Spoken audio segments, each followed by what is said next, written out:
Welcome friends, आज हम exercise 1.2 का क्वेश्चन नंबर 4 सॉल्व करेंगे। इसमें ये कहा गया है कि तीन संख्या दी गई है 306 और 657। इनका जो एचसीएफ है वो 9 दिया गया है और हमें इनका एलसीएम ज्ञात करना है। देखिए दोस्तों, हमारे पास एक फॉर्मूला है, वो क्या है कि एचसीएफ और एलसीएम का जो मल्टीप्लाई होता है वो उन संख्याओं के गुणनफल के बराबर होता है, यानी कि दोनों संख्याओं का गुणनफल, दोनों संख्याओं का गुणनफल। इस सूत्र के माध्यम से सवाल को हम हल करेंगे। देखते हैं आगे क्या करेंगे। लिखेंगे, हम जानते हैं कि एचसीएफ मल्टीप्लाई एलसीएम बराबर दो संख्याओं का गुणनफल। अब दो संख्याएं कौन कौन सी यहाँ पर 306 और 657। तो देखो आगे क्या लिखेंगे। फिर हम क्या करेंगे, हमें ज्ञात करना है एलसीएम, तो हम एचसीएफ का इसमें क्या कर देंगे, डिवाइड कर देंगे। तो क्या आ जाएगा, एलसीएम बराबर दो संख्याओं का गुणनफल बटे में आ जाएगा एचसीएफ।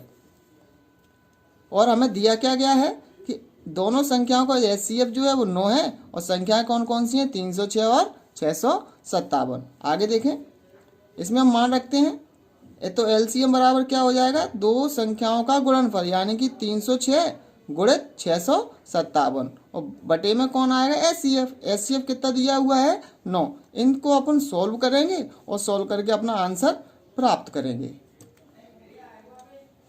आगे लिखेंगे, अतः एलसीएम ऑफ 306 और 657 बराबर 22,338। अगला सवाल देखते हैं दोस्तों। इस सवाल में कहा गया है कि जांच कीजिए कि क्या किसी प्राकृत संख्या n के लिए संख्या 6 की घात n अंक 0 पर समाप्त हो सकती है या नहीं। इसकी हमें जांच करना है। ठीक है, तो इसके लिए देखो क्या करना पड़ेगा। सबसे पहले कोई संख्या मान लेते हैं जो 0 पर इकाई का अंक शून्य होता है, 10, 20, 30, 40। इनकी क्या खासियत होती है, इनकी इकाई के अंक पे कौन है, शून्य है। कौन है, शून्य। तो जब इकाई का अंक अगर शून्य है तो इसका मतलब ये है कि इन सभी संख्याओं में क्या होगा, 10 से भाग चला जाएगा। 10 से भाग चला जाएगा, क्योंकि 10 का भाग जब 10 में देंगे एक बार जाएगा, 20 में देंगे 2 बार जाएगा। तो हम क्या करते हैं, तो एक कोई संख्या मान लेते हैं 30। 30 में हम 10 का भाग देंगे तो हमारा भाग चला जाएगा और कितनी बार जाएगा, 3 बार जाएगा। लेकिन 10 के जो अभाज्य गुणनखंड होंगे वो कितने कितने होंगे, 2 और 5। इसका मतलब ये है कि संख्या 30 में 2 का भी भाग जाएगा और संख्या 30 में 5 का भी भाग जाएगा। देखते हैं, इसके 15 बार जाएगा और ये 6 बार जाएगा। तो इस सवाल में इस विधि का प्रयोग कैसे करते हैं, चलिए देखते हैं। हम जानते हैं कि किसी संख्या के इकाई का अंक शून्य है तो वह संख्या 10 से विभाजित होती है तथा वह संख्या 2 और 5 से भी विभाजित होती है। यह विभाज्यता का नियम कहता है। आगे देखते हैं, यहाँ कैसे लिखेंगे। यहाँ 6 की पावर n के अभाज्य गुणनखंड 2 गुणित 3, यानी 6 के खंड कितने होंगे, अभाज्य खंड कौन कौन से होंगे, 2 और 3, और पूरे की पावर n। इन्हें अलग अलग कर सकते हैं, 2 की पावर n और 3 की पावर n।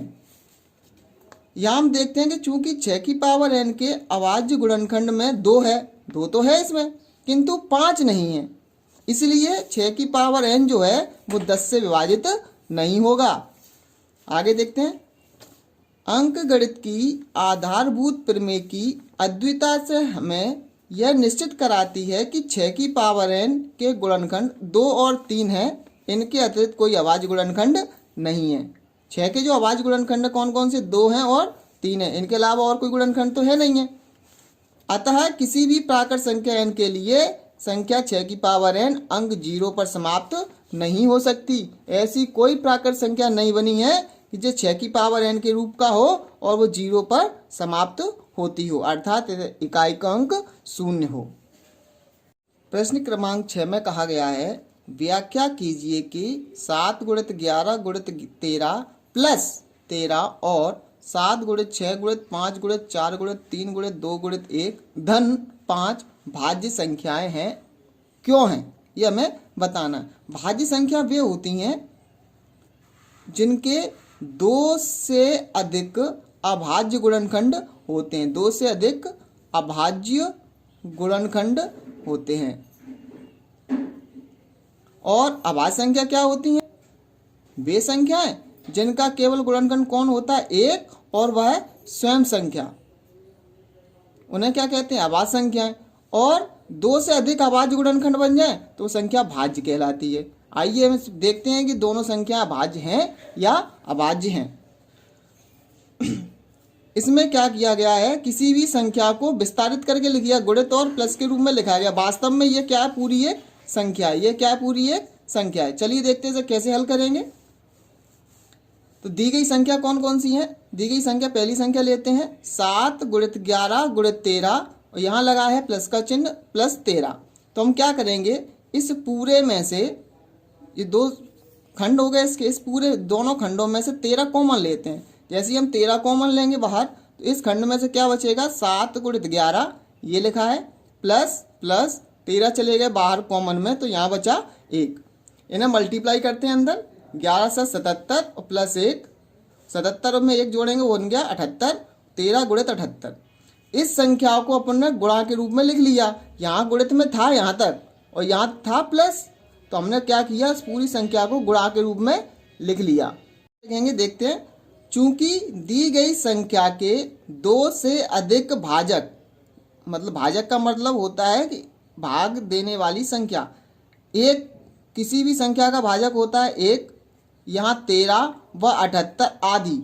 यहाँ हमने आदि शब्द का प्रयोग इसलिए किया कि 78 2 से भी भाज्य होता है, लेकिन हमें काफ़ी होगा कि हम 2 से अधिक भाज्य संख्या ने दर्शाते हैं। तो यहाँ भाजक कौन कौन से हैं? 1, 13 व 78 आदि हैं।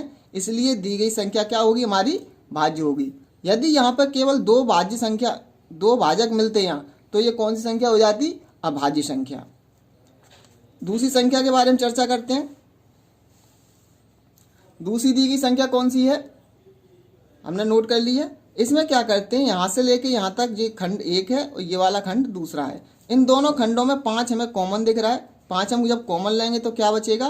5 गुणित, बाहर आ गए कोष्टक में, बची हुई संख्या 7 गुणित 6 गुणित 4 गुणित 3 गुणित 2 गुणित 1। यहाँ क्या होगा? 5 बाहर चले गए, यहाँ बचा +1।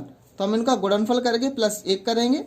इनका गुणनफल आया 1008, इनको जोड़ने पर +1 और जोड़ने पर क्या आ जाएगा? 1009।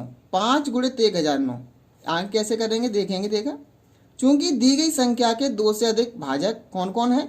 1, 5 और 1009 है, इसलिए दी गई संख्या क्या है? भाज्य है। इस प्रकार हमने सिद्ध कर दिया कि दोनों दी गई संख्या क्या है? हमारी भाज्य है। अगला प्रश्न है कि किसी खेल के मैदान के चारों ओर एक वृत्ताकार पथ है। इस मैदान का एक चक्कर लगाने में सोनिया को 18 मिनट लगते हैं, जबकि इसी मैदान को एक चक्कर लगाने में रवि को 12 मिनट लगते हैं। कोई एक वृत्ताकार मैदान है और यहाँ पर एक चक्कर लगाने में 2 लोग एक साथ, सोनिया और रवि, चलते हैं। एक चक्कर लगाने में सोनिया को लगते हैं 18 मिनट और रवि को लगते हैं 12 मिनट। मान लीजिए वे दोनों एक ही स्थान पर एक ही समय पर चलना प्रारंभ करके एक ही दिशा में चलते हैं, तो कितने समय बाद वह पुनः प्रारंभिक स्थान पर मिलेंगे? तो ये मान लेते हैं वो ऐसे चलते हैं। जब रवि पूरा एक चक्कर लगाएगा तब उसे 12 मिनट में रवि यहाँ से चल के यहाँ तक आ जाएगा वापस, जबकि सोनिया यहाँ से चलते हुए कहाँ पर होगी? 12 मिनट में लगभग यहाँ मान लेते हैं, क्योंकि जब ये पूरा चक्कर लगाएगा यहाँ तक सोनिया, तब तक क्या होगा? 18 मिनट पूरे हो चुके होंगे। तो इसका मतलब ये रवि आगे होगा, सोनिया पीछे होगी।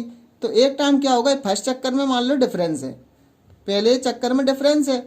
ऐसे कितने चक्कर लगाएंगे ये दोनों कि दोनों किस स्थान पर, इस स्थान पर कितने समय बाद मिलेंगे एक दूसरे से, हमें ज्ञात करना है।